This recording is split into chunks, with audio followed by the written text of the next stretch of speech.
Mitsangana ka mandrosoa. Be dia be ny olona manana fomba fisainan'olona hanitra, ohatran'ilay olona efa ho faty ireny hoe vita ny amiko. Dia mety miteny amin'izay ianao fa androany izay te hilaza aminao hoe mitsangana ka mandrosoa.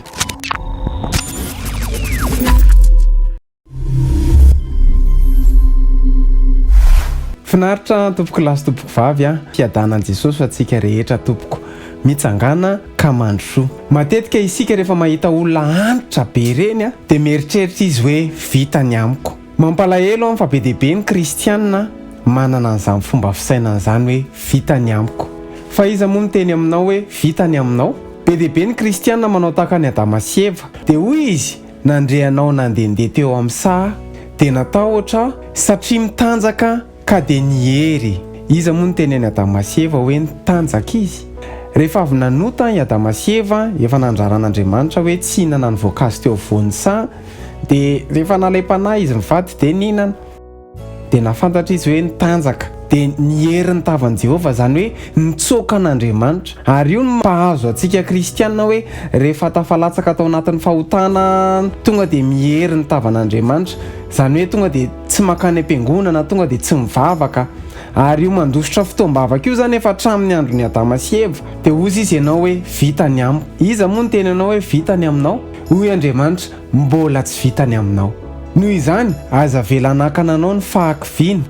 Raha voalavo ianao dia mitsangana.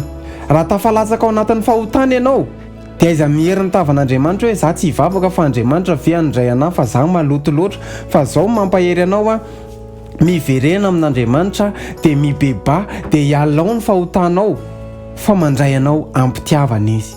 Bienvenue foana isika rehefa miverina amin'Andriamanitra, satria hoy Andriamanitra raha hiverina ianao dia ho raisiko indray. Ary hoy izy ny ten'Andriamanitra izay manafina amin'ny fahotana tsy ambinina fa izay mitsotra ka mahafoy izany no ahazo famindrapo. Izany hoe raha nanota ianao, raha tafalatsaka tao anatin'ny fahotana, fitsangatsangana, fisotroana, fifohana, fotoana izao hiverenanao amin'Andriamanitra. Aiza mieritreritra hoe maloto loatra dia tsy handray anahy Andriamanitra, fa fotoana izao hibebahana, hialana amin'ny ratsy fanao ka hanatona antsika an'Andriamanitra. Noho izany raha tafalatsaka ao anatin'ny fahotana ianao, aza vela hanakana anao ny fijerin'ny olona. Izay no mahatonga antsika tsy mahasahy makany ampiangonana, satria mety fantatry ny olona hoe nanota ianao dia tsy te ho any ampiangonana satria matahotra amin'ny mason'olona. Fa raha mivavaka tsika, tsy mivavaka ho an'olona fa mivavaka ho an'Andriamanitra. Raha tafalatsaka ao anatin'ny fahotana ianao ka Madagasikara ray manontolo ary mahafantatra anao mandehana makany ampiangonana, tsy misy olona eto an-tany mendrika ny tsara anao, sy hanameloko anao na hanondry tanana anao. Noho izany ny fiainana kristianina dia fifandraisana amin'Andriamanitra, relation fa tsy religion. Fifandraisana fa tsy fombafomba. Ny an'lazaiko anao, raha tafalatsaka ianao tao anatin'ny fahotana, raha lavo ianao mitsangana ka mandrosoa. Raha tafalatsaka tamin'ny fahotana ianao androany dia aiza mamerina intsony, aiza manota intsony. Tsarovy fa Andriamanitra dia tsy tia fahotana fa Andriamanitra dia tia ny mpanota. Noho izany mibeba, miverena amin'Andriamanitra. Ny fanahy masina ny anampy anao, aiza complexé, aiza disqualifiena ny tenanao, aiza kivy fa mandrosoa. Mitsangana ka mihazava fa tonga ny fahazavanao.